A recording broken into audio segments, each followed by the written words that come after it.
दोस्तों, क्या आपने कभी सोचा है कि जातिवाद हिंदू धर्म में आया कहां से? चलिए आज इस विषय पर दिल से बात करते हैं, तथ्यों के साथ और खोलकर। देखिए, जातिवाद कोई नया मुद्दा नहीं है, इसकी जड़ें बहुत गहरी हैं। सबसे पहले इसका जिक्र हमें वेदों में मिलता है, खासतौर पर ऋग्वेद के पुरुष सूक्त में।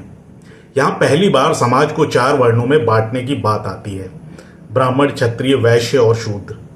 ये सब ब्रह्मा के अलग अलग अंगों से जन्मे, ऐसा बताया गया। हालांकि कई इतिहासकार मानते हैं कि यह श्लोक बाद में डाला गया ताकि वर्ण व्यवस्था को धार्मिक वैधता मिल सके। सिंधु घाटी सभ्यता में अब तक जाति व्यवस्था का कोई प्रमाण नहीं मिला है, तो यह माना जा सकता है कि यह ट्रेडिशन वैदिक लोगों के भारत में आगमन के आने के बाद से शुरू हुआ। समय के साथ यह व्यवस्था और कठोर होती गई। पुराणों और स्मृतियों के युग में, खासतौर पर मनुस्मृति में, जातिवाद का सबसे कठोर और अमानवीय रूप लिखा गया। मनुस्मृति ने शूद्रों और महिलाओं के लिए भेदभाव को कानून बना दिया। कौन क्या काम करेगा, किसका क्या अधिकार होगा, सब तय हो गया। कई जगहों पर शूद्रों के लिए शिक्षा और सम्मान तक छीन लिया गया। हद तो ये थी कि उन्हें दंडित भी किया जाता था। धीरे धीरे हजारों उपजातियां और पेशों का सिस्टम बन गया, जिससे समाज में गहरी दरारें पड़ गई।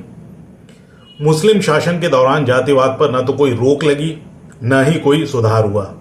कई बार उल्टे मुस्लिम समाज में भी जातियों का कल्चर पनप गया। ब्रिटिश औपनिवेशिक काल में बदलाव की शुरुआत हुई। उन्होंने कास्ट और पेशा लिंक तोड़ने की कोशिश की, लेकिन उनके नियमों ने भी जातिवादी पहचान को और मजबूत किया। आजादी के बाद ही संविधान ने जातिवाद को बुराई माना और अछूत प्रथा, अनटचेबिलिटी को गैर कानूनी घोषित किया गया। पर क्या सच में आज भी समाज से जातिवाद मिट गया है?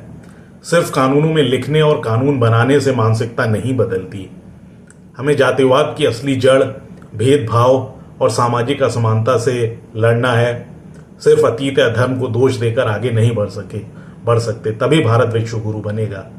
तो सोचिए, क्या हम सच में बराबरी और इंसाफ की ओर बढ़ रहे हैं, या फिर जातिवाद अभी भी हमारे सोच और समाज में छिपा हुआ है? बदलाव सिर्फ संविधान में नहीं, दिल और दिमाग में चाहिए।